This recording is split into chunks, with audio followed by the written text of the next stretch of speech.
Assalamualaikum warahmatullahi wabarakatuh.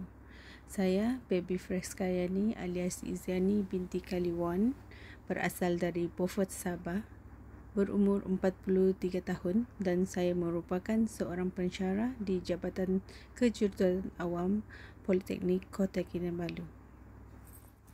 Alhamdulillah, saya pertama kali menunaikan umrah pada tahun lepas, Julai 2024, dan insya-Allah saya akan mengerjakan haji pada tahun ini. Ia merupakan satu pengalaman yang tidak dapat saya lupakan, memandang berada di tanah suci, kita menyaksikan Kaabah di depan mata.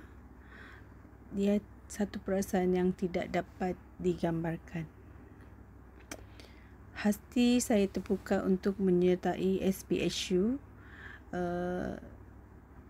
kerana saya menyimpan impian untuk kembali ke Mekah dan Madinah.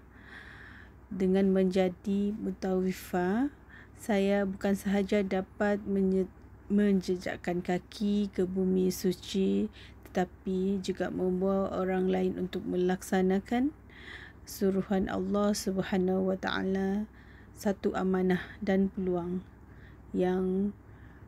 pahala yang sangat besar. Dengan menjadi mutawifah, saya bukan sahaja dapat menjejakkan kaki ke bumi suci, tetapi juga membawa orang lain untuk melaksanakan suruhan Allah Subhanahu wa Ta'ala, satu amanah dan peluang pahala yang sangat besar. Sepanjang menyertai SPSU, saya amat menghargai setiap kelas yang diberikan, penuh dengan ilmu, padat dengan pengisian dan sangat bermanfaat.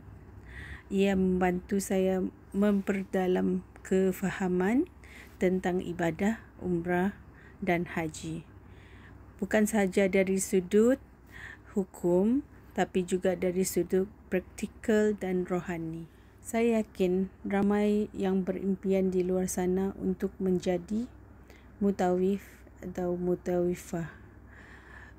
Dan SPSU adalah platform terbaik untuk mereka bermula.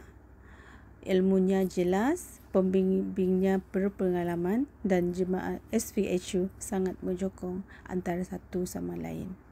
Jika saya diberi peluang untuk menjadi mutawifah di mana-mana syarikat travel di Malaysia, saya akan komited untuk membawa saudara se-Islam kita menziarahi kota Mekah dan Madinah dengan penuh keselesaan, kefahaman dan ketenangan.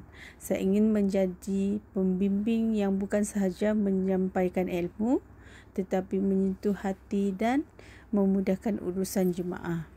Mohon doa agar saya terus istiqamah dalam perjuangan ini. Sekian, terima kasih. Wassalamualaikum warahmatullahi wabarakatuh.